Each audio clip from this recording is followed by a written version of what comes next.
राजाय विवेकानन्दसूरये सच्चित्सुखस्वरूपाय स्वामिने तापहारिणे जननीं शारदां देवीं रामकृष्णं जगद्गुरुं पादपद्मे तयो श्रित्वा प्रणमामि मुहुर्मुहुः। मित्रों, भाइयों एवं बहनों, बड़ी प्रसन्नता का विषय है कि आज आप इतनी बड़ी संख्या में बेलूर मठ में पधारे हैं। अभी तक आप लोग युवा सम्मेलन में जाते थे अपने अपने सेंटर में जो नजदीक में है, और आज आप रामकृष्ण मिशन को एक समग्र रूप से देख सकते हैं। और यह एक स्पिरिचुअल डायनेमो जैसा सेंटर है। स्वामी विवेकानंद ने स्वयं यहाँ श्री रामकृष्ण देव की प्रतिष्ठा की है। इसलिए इस पवित्र वातावरण में जब हम लोग बैठे हैं, हम बड़े धन्य हैं। मुझे विषय दिया गया है the twin ideals of Ramakrishna Mission and the importance of selfless service in our life. दो विषय जो कि आपस में जुड़े हुए हैं, उनके बारे में बोलना है। तो मैं एक के बाद एक लूंगा, वैसे दोनों जुड़े हुए हैं। तो हिंदी में उसका अर्थ होगा रामकृष्ण मिशन के जुड़वा आदर्श और निस्वार्थ सेवा का हमारे जीवन में महत्व। तो यह जुड़वा आदर्श कौन सा है?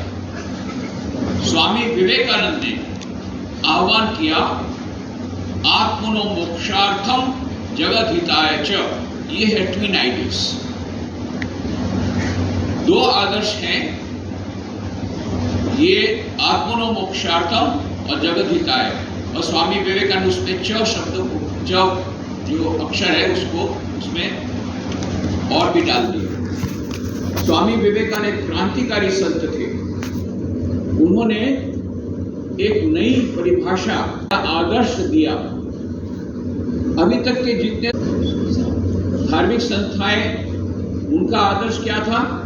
उनका आदर्श था आत्मनो मोक्षार्थम, मोक्ष, आत्म साक्षात्कार, निर्वाण, मुक्ति, जो भी कह दीजिए। तो स्वामी विवेकानंद ने नया आदर्श दिया, क्या वहां से निकल गए, वो उसको छोड़ दिया? नहीं, उन्होंने केवल एक और शब्द उसमें ऐड कर दिया, जगत हिताय च। क्यों किया यह? आज के युग की आवश्यकता थी इसकी। तो वैसे उन्होंने भी सारे वेदांत का सार राज्यों के ग्रंथ में देते हुए कहा था। सुबह इसकी चर्चा हुई। Each soul is potentially divine.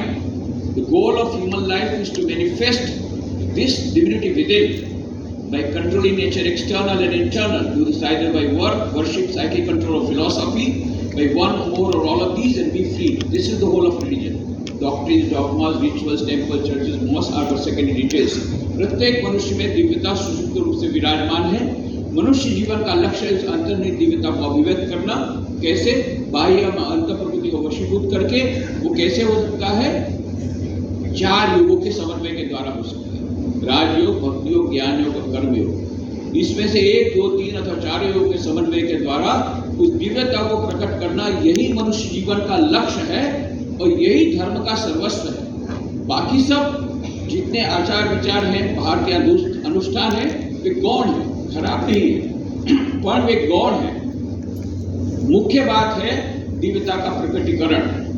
और आप लोग ने देखा होगा रामकृष्ण मिशन का प्रतीक, ये यहाँ पर प्रतीक दिया गया है। ये एम्ब्लेम, इसकी भी स्वामी विवेकानंद ने खुद ने यह प्रतीक बनाया था। उसकी डिजाइन उन्होंने खुद ने बनाई थी।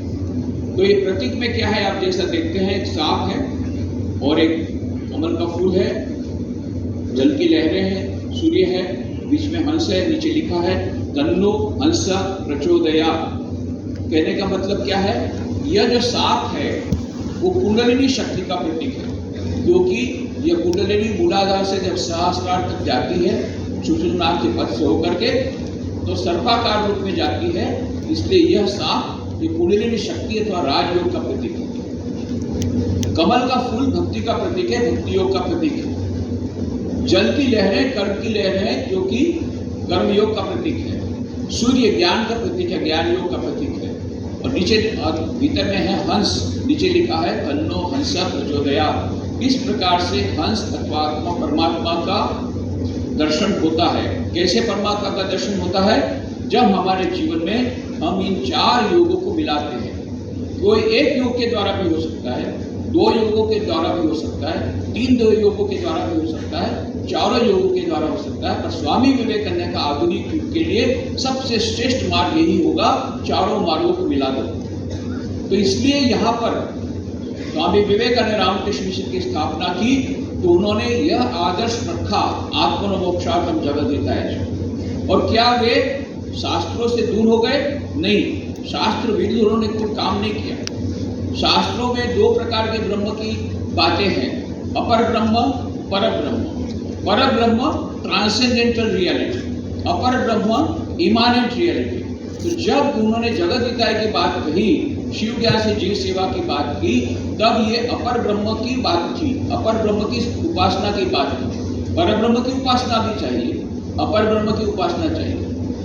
तो यह जो हमारे शास्त्रों में कहा गया, श्वेताश्वेत रूपसेन में, तम स्त्री तम कुमारसी तम कुमार उत्वा कुमारी तम जीर्णो दंडे न वंचिसी तम जातो भवसी विश्वतो मुखः। हे प्रभु, तुम ही स्त्री हो, तुम ही पुरुष हो, तुम ही कुमार हो, तुम ही कुमारी हो, तुम ही वह वृद्ध हो जो लाठी के सहारे चलता है। हे प्रभु, सर्व मनुष्यों में तुम ही हो। यही एक ईश्वर प्रत्येक मनुष्य के रूप में विराजमान है। इसकी बात हमारे उपनिषदों में कही गई। सर्वतः पाणिपादं सर्वतः शिखरोमुखं सर्वतः श्रुतिमल्लोके सर्वम आवृत्य तिष्ठति। हे ईश्वर, तुम्हारे पैर सब जगह है, तुम्हारे हाथ सब जगह है, तुम्हारे मुख सब जगह है। हे ईश्वर, तुम ही सर्वत्र विद्यमान हो।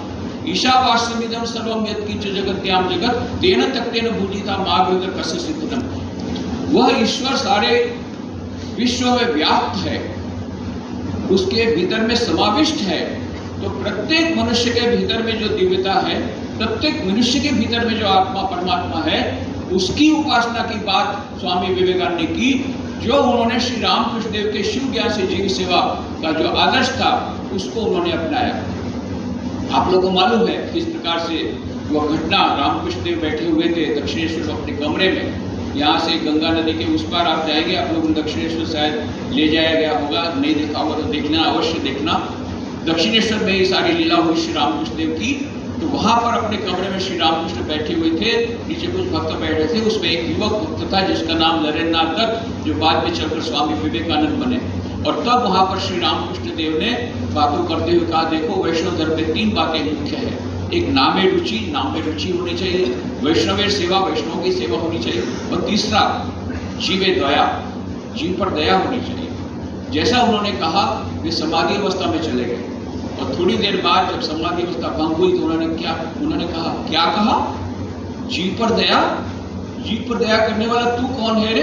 तू एक शूद्र कीटाणु पृथ्वी पर चलने वाला, तू दूसरों पर दया करेगा? नहीं, दया नहीं। जीव की शिव ज्ञान से सेवा, जीव की शिव ज्ञान से पूजा। यह श्री रामकृष्ण देव ने जब कहा, नरेंद्रनाथ बाहर निकल के कहा, उन्होंने अपने सहपाठी, अरे आज गुरुदेव के मुख से कितना महान आदर्श मैंने सुना, कितना महान उपदेश सुना। अरे इसमें वन के वेदांत का और हमारे इस संसार का भीतर का जो दोनों का सामंजस्य यहाँ पर है, कर्मयोग, ज्ञान योग, भक्ति योग का सामंजस्य यहाँ पर मैं देखता हूँ। कितना महान उपदेश आज गुरुदेव ने कहा है। यदि ईश्वर मुझे कोई अवसर देंगे तो इस उपदेश का मैं प्रचार प्रसार सारे विश्व में करूंगा। और इसीलिए जब स्वामी विवेकानंद अमेरिका से लौटे 1897 में, तो 1 मई 1897 को उन्होंने रामकृष्ण मिशन की स्थापना की, जिसकी 125वीं जयंती आज हम मना रहे हैं। तो ये 125 साल पहले उस दिन वहां पर स्वामी विवेकानंद जब रामकृष्ण मिशन की स्थापना की, तब उन्होंने आदर्श यही रखा, आत्मनो मोक्षार्थम जगद्धिताय च। जगत की सेवा, शिव ज्ञान से जीव सेवा करते करते हमें आत्मनो मोक्षार्थम करना है। उन्होंने आह्वान किया अपने गुरु भाइयों, अपने शिष्यों को, कहा अभी तक तुमने मंत्र सुने थे, क्या मंत्र सुने थे? मातृदेवो भव, पितृदेवो भव, आचार्य देवो भव, अतिथि देवो भव। मैं तुम्हें कुछ नए मंत्र देता हूं जो आज के युग के लिए बहुत ज्यादा महत्व के हैं। वो क्या है? दरिद्र देवो, रोगी देवो भव, रोगी नारायण की सेवा करो, दरिद्र नारायण की सेवा करो। इसीलिए हम देखते हैं आज रामकृष्ण मिशन, आज इतने सारे जो हमारे हॉस्पिटल हैं, 14 indoor hospital, 90 outdoor hospital, 60 mobile dispensary, 60 mobile dispensary, ये सब के द्वारा जो दरिद्र नारायण की सेवा होती है। क्यों? इसी उद्देश्य के लिए, मूर्त स्वरूप उसमें डालने के लिए। और इतने सारे रूरल ट्राइबल डेवलपमेंट प्रोजेक्ट होते हैं सारे देश में। और ऐसे हमारे जो लगभग 320 सेंटर भारत जो है हमारे भारतवर्ष में, उसके द्वारा इस प्रकार के जो सेवा कार्य होते हैं, 1100 करोड़ रुपए का कार्य पिछले वर्ष हुआ था। 1100 रुपए का 1100 करोड़ रुपए का सेवा कार्य रामकृष्ण मिशन के द्वारा हुआ है।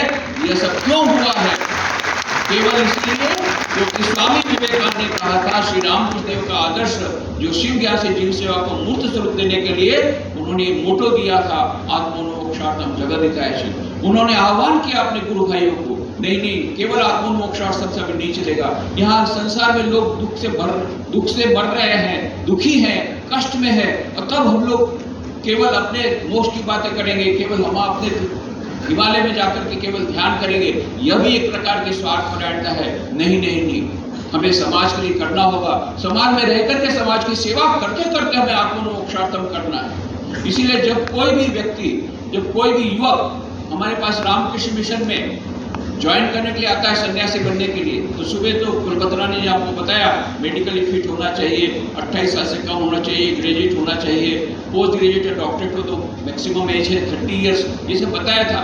एक और बात है कि यह जो आदर्श है आत्मोन्मोक्षार्थम जगदिताय, उसको भी उसको स्वीकार करना पड़ेगा। कितने लोग आते बोले हमारा उद्देश्य क्या है, हमारा लक्ष्य बस हम समाज सेवा करना चाहते हैं, तो भाई यहाँ पर तुमको मजा नहीं आएगा। अच्छा कोई बात है, हम तो रात दिन बस ध्यान में मग्न रहना चाहते हैं, भाई यहाँ मजा नहीं आएगा। क्यों? यहाँ सुबह उठना पड़ेगा, जब ध्यान भी करना पड़ेगा, उसके बाद में काम लगना पड़ेगा, कहीं हॉस्पिटल में जाना पड़ेगा, शैक्षणिक संस्था है, एजुकेशन इंस्टीट्यूट जाना पड़ेगा। जब भी कोई बड़ी डिजास्टर आएगी तो शायद 24 घंटा राहत कार्य करना पड़ेगा, उस सब के लिए तैयार रहना पड़ेगा। तो आत्मोन्मोक्षार्थम जगदिताय च, दोनों आदर्शों को, ये च को याद रखना है, दोनों एक साथ होना चाहिए, दोनों एक दूसरे के परिपूरक है। क्योंकि जब तक आत्मोन्मोक्षार्थम नहीं होगा, जगदिताय नहीं होगा ठीक से। जब आत्मशुद्धि नहीं होगी, हमारी चित्त शुद्धि नहीं होगी, हमारे भीतर में स्वार्थपरायणता होगी, तो हम निस्वार्थ सेवा नहीं कर पाएंगे, सेवा ठीक से नहीं होगी। तो जगदिताय के लिए भी आत्मोन्मोक्षार्थम आवश्यक है, और आत्मोन्मोक्षार्थम के लिए जगदिताय आवश्यक है। क्यों? 4 योगों में से एक योग है सेवा योग, जिस पर स्वामी विवेकानंद ने विशेष जोर दिया। इस युग के लिए राजयोग, भक्ति योग, ज्ञान योग और कर्म योग या सेवा योग, इसका प्राधान्य होना चाहिए, विशेष करके सेवा योग का, क्योंकि यह आधुनिक युग की डिमांड है। एक तो आधुनिक युग में कितने ही युवक हमारे पास आते हैं, हम ध्यान करने बैठते हैं, उठपटांग कई सारे विचार आते हैं, मन इधर उधर भटकता रहता है, क्या करें? ये सबकी समस्या है। मन हमारा बड़ा चंचल है। स्वामी विवेकानंद ने उपमा भी दी है कि मन कैसा, मान लो बंदर जैसा मन है, हमारा सबका मन कैसा है? बंदर जैसा। और स्वामी विवेकानंद राजयोग में कहते, उपमा देते, एक बंदर था, उसको किसी ने शराब पिला दी, तो वैसे ही बहुत उछल कूद कर रहा था, चंचल था, किसी ने शराब पिला दी तो और उछल कूद करने लग गया। फिर एक बिच्छू ने काट लिया और उछल कूदने लग गया।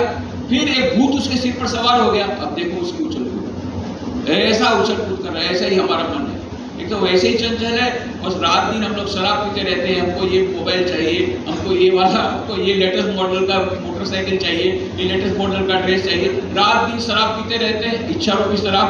फिर बिच्छू डंक मारता है, ईर्ष्या रूपी बिच्छू, जेलसी, वो डंक मारते हैं और वो चंचल हो जाता है। और फिर अहंकार रूपी भूत जब सवार होता है, जानते नहीं मैं क्या हूँ, बता दूंगा। ये सब होने के बाद जब मन चंचल होता है तो बहुत मुश्किल होती है। इसीलिए जब स्वामी विवेकानंद एक बार जब वापस आए अफ्रीका से, तो कलकत्ता की बात है, इसी कलकत्ता की बात है, कोलकाता है, एक तो कोलकाता बोलते हैं तो कलकत्ता में ही यहाँ पर एक युवक उनके पास आया कि स्वामी जी मन में शांति नहीं है, बहुत प्रयत्न किए तो शांति नहीं मिल रही है, और बहुत गुरुओं के मैंने बदले, तो फिर भी गुरु का मैंने उपदेश का पालन किया पर शांति नहीं मिल रही है। बोले अभी तुम क्या करते हो? बोले अभी लेटेस्ट गुरु ने जो बताया, आजकल सब गुरु बदलते हैं, जैसे गाड़ी बदलते हैं, कार बदलते हैं, गुरु बदलते हैं। अच्छा भाई, लेटेस्ट गुरु ने जो कहा उस प्रकार से करता हूँ। क्या करता हूँ, मैं अपने घर में जाकर के खिड़की दरवाजे बंद कर देता हूँ और आंखों को बंद करता हूँ और मन से विचारों को शून्य करने का प्रयत्न करता हूँ। इतना बहुत टाइम से कर रहा हूँ पर मन में शांति नहीं मिल रही। स्वामी जी ने कहा, बस यदि मेरी बात सुनेगा तो पहले खिड़की दरवाजे खोल और आंखें खोल और देख पड़ोस में कौन भूखा है उसको रोटी दे, देख पड़ोस में कौन रोगी है उसको दवाई दे, पास में जो दुखी है उसकी दुख दूर कर, दूसरों की सेवा कर, तत्काल तुझे शांति मिलेगी, तत्काल तुझे शांति मिलेगी। आज सुबह स्वामी जी ने बहुत अच्छा बताया कितने लोग डिप्रेशन में अभी 4.5% तो डिप्रेशन में है, कितने सुसाइड बढ़ रहे हैं, मेंटल प्रॉब्लम हो रहा है। और ये मेंटल प्रॉब्लम के कारण क्या हो रहा है, ये लोग ड्रग एडिक्ट बन रहे हैं। Yes, drug addiction has come. America, UNESCO के अनुसार अमेरिका, जापान और स्वीडन में तो बहुत था, अभी भारत में भी सभी जगह पर कई कॉलेजेस में, यूनिवर्सिटीज में ड्रग एडिक्शन बहुत बढ़ रहा है। भारत में भी आ गया ड्रग एडिक्शन। क्यों? मन डिप्रेशन में है, लोनलीनेस, बहुत सारा कई प्रकार की समस्या है, अनएम्प्लॉयमेंट प्रॉब्लम, आजकल ब्रेकअप की बहुत ज्यादा समस्या है। ये सब मिल मिला करके वो डिप्रेशन में चले जाते हैं। उसके बाद में ड्रग एडिक्शन शुरू किया। तो मैं आप लोगों को बताता हूं, यदि आपको एडिक्शन लेना ही है, ड्रग एडिक्शन मत करो, सेवा का एडिक्शन लो। सेवा का एडिक्शन लेने से हर समस्या दूर हो जाएगी, मन में शांति अवश्य मिलेगी। स्वामी विवेकानंद ने यह प्रिस्क्रिप्शन दिया है, आज से 125 साल पहले इतना बढ़िया प्रिस्क्रिप्शन उन्होंने दिया है जो आज हमारे युवकों को लेना चाहिए। दूसरा कुछ नहीं होता है, ध्यान नहीं होता है, बंदर जैसा मन ध्यान में नहीं बैठ रहा है, प्रार्थना ईश्वर में विश्वास ही नहीं, तो प्रार्थना क्या करेंगे? तो ये आपके पास एक बहुत अच्छा है, निस्वार्थ सेवा शुरू करो, देखो तत्काल शांति मिलेगी। और दूसरा पावर, पावर कहां से मिलेगा? पावर भीतर में है, अनंत शक्ति, वो जागृत हो जाएगी। कैसे जागृत होगी? दूसरों की सेवा करने से। 4 युगों के द्वारा होगी। पर यदि दूसरा कुछ नहीं हो सकता है, सेवा तो हमारे द्वारा हो सकती है ना। सेवा के द्वारा हम शक्ति को जागृत कर सकते हैं। एक बार शरद चंद्र चक्रवर्ती स्वामी विवेकानंद को बोल रहे, स्वामी जी आप में कितनी शक्ति, कितना कार्य आप कर रहे हैं, हमारे में उसके शतांश भी शक्ति होती तो हम भी आगे बढ़ सकते थे। तब स्वामी विवेकानंद ने सीक्रेट बताया, मानसिक शक्ति प्राप्त करने का, मेंटल पावर प्राप्त करने की का उन्होंने सीक्रेट बताया। क्या रहस्य बताया? उन्होंने कहा, देखो दूसरों के लिए रत्ती भार करने से, दूसरों के लिए रत्ती भर सेवा करने से भीतर में शेर के समान शक्ति तुम्हारे में आ जाएगी। ऐसा स्वामी विवेकानंद चैलेंज के साथ। तो ये हमारे पास निस्वार्थ सेवा का एक बहुत बड़ा हमारे पास अस्त्र है। तो ये स्वामी विवेकानंद इसीलिए आत्मनो मोक्षार्थम जगत हिताय च एक बहुत सुंदर हमारे पास उपदेश दिया है। और ये डबल फायदे की बात है। आजकल युवा लोग बोलते भाई फायदा क्या होगा, तो मैं ये कहता डबल फायदा होगा। डबल फायदा कैसे? हम लोग जब जाते हैं सेवा करने के लिए तो गांव में जाते हैं, तो गांव में जाते अच्छा आप लोग यहाँ पर सेवा करने के आए हैं तो कुछ न कुछ स्वार्थ अवश्य होगा, क्योंकि बिना स्वार्थ के कोई हमारे आता नहीं है सेवा करने। तो हम बोलते हैं हाँ हम भी स्वार्थ के लिए आए हैं। तो वो जो मुखिया था वो बोला, अरे स्वामी जी कम से सच तो बोल गया, कम से कम झूठ नहीं बोला। मैं बोला हाँ हम लोग भी स्वार्थ के लिए आए हैं, पर हमारा स्वार्थ क्या है सुन लो। हम लोगों ने श्री रामकृष्ण देव हमारे आराध्य देव हैं, उन्होंने कहा देखो ईश्वर मंदिर में है, मस्जिद में, गिरजाघर में है, किसी भी धर्म के द्वारा, किसी भी पंथ के द्वारा तुमको ईश्वर की प्राप्ति हो सकती है, पर सबसे बड़ा ईश्वर है मनुष्य के रूप में। और मनुष्य के भीतर जो ईश्वर है उनकी सेवा करने से तुमको तत्काल भगवान मिलेंगे। हमको जल्दी भगवान मिलेंगे, इसलिए हमने संन्यास लिया है, घर बार छोड़ा है, तो हमको जल्दी से भगवान चाहिए। तो इसलिए हम मनुष्य में ईश्वर की पूजा करना चाहते हैं, मनुष्य में ईश्वर की सेवा करना चाहते हैं। आपके गांव में हम स्वार्थ बुद्धि से आए हैं, आपके भीतर में जो मनुष्य है, भीतर जो ईश्वर है, उसकी सेवा करने के लिए अपने आप को मोक्षार्थम में लिया है। तो मुखिया बोला ये स्वार्थ तो ठीक है, ये स्वार्थ ठीक है। तो इस प्रकार से ये कितना बड़ा सुंदर डबल फायदा। अरे जिसको हम सेवा करते हैं उसको क्या मिलेगा? ज्यादा से ज्यादा भोजन मिलेगा, रोटी, कपड़ा, मकान, इससे ज्यादा क्या मिलेगा? और जो सेवा करेगा उसको अनंत सुख, अनंत ज्ञान, अनंत आनंद, ईश्वर की प्राप्ति हो जाएगी। तो कौन ज्यादा फायदे में है, सेवा करने वाला या सेवा पाने वाला?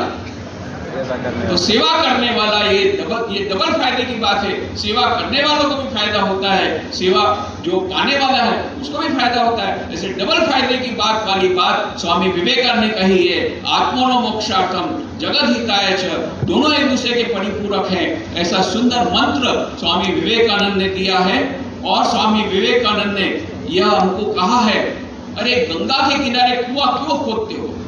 इतनी बढ़िया सुंदर गंगा नदी है, कितना पानी है, और तुम उसके किनारे कुआं खोदते हो, कैसे मूर्ख हो? तो स्वामी विवेकानंद बोलते तुम कहना क्या चाहते थे? अरे बोले यहाँ पर ईश्वर, मनुष्य में ईश्वर विराजमान है, उस ईश्वर की पूजा करने के बदले, उस ईश्वर की सेवा करने के बदले तुम केवल मंदिर में प्रतिमा में पूजा करते हो। अरे उसमें तो प्राण प्रतिष्ठा करनी पड़ती है, यहाँ तो पहले से प्राण प्रतिष्ठित है, उसकी सेवा क्यों नहीं करते?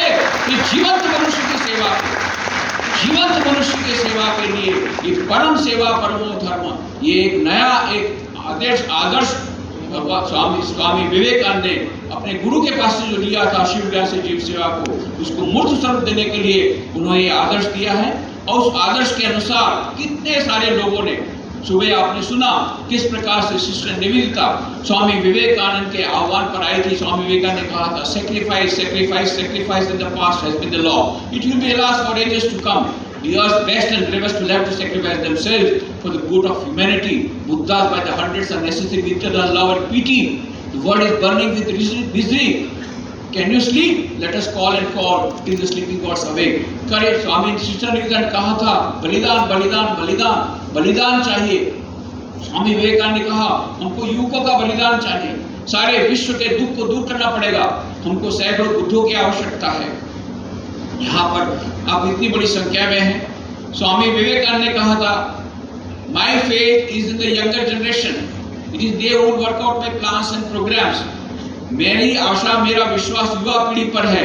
आज इतने सारे युवा लोग हैं, रामकृष्ण मिशन के द्वारा इतना वाहन कार्य हो रहा है, पर आपको जानकर के आश्चर्य होगा कि केवल 320 सेंटर हमारे हैं। अभी कितने सारे जगह पर वो मांग कर रहे हैं कि यहाँ भी रामकृष्ण मिशन का सेंटर खोलो। 1200 प्राइवेट सेंटर है, नॉन एफिलिएटेड सेंटर। वो लोग बोल रहे हैं कि हमारे पास सब कुछ है, हमारे पास जमीन है, मॉस क्वार्टर है, हॉस्पिटल है, स्कूल है, केवल मॉस क्वार्टर है पर मॉस नहीं है। आप साधुओं को भेजो। तो साधु कहाँ से लाएंगे? यहाँ बेलूर मठ में कोई पेड़ तो है नहीं कि 2-4 साधु तोड़ करके उधर भेज दिया, 2-4 साधु धो करके उधर भेज दिया। कोई पेड़ नहीं है साधु बनने। हम न तो आकाश से आते हैं, न पेड़ में उगते हैं, आते हैं इस परिवारों में से आते हैं, इसी गृहस्थाश्रम में से आते हैं। तो इसलिए कहाँ से आएंगे? स्वामी विवेकानंद ने कहा था, मेरी आशा, मेरा विश्वास युवा पीढ़ी पर है। और उन्होंने ये भी कहा था, only the fresh flowers can be dedicated at the feet of the Lord. जो ताजे पुष्प हैं वही भगवान को समर्पित हो सकते हैं। इतने सारे ताजे पुष्प आए हैं। मुझे लगता है यदि 125 उसमें से आ जाए, ज्यादा नहीं चाहिए, तो हमारी 125 की जयंती सार्थक हो जाएगी। 125 की रामकृष्ण जयंती सार्थक हो जाएगी। केवल इतने सारे में से केवल 125 चाहिए, ज्यादा नहीं।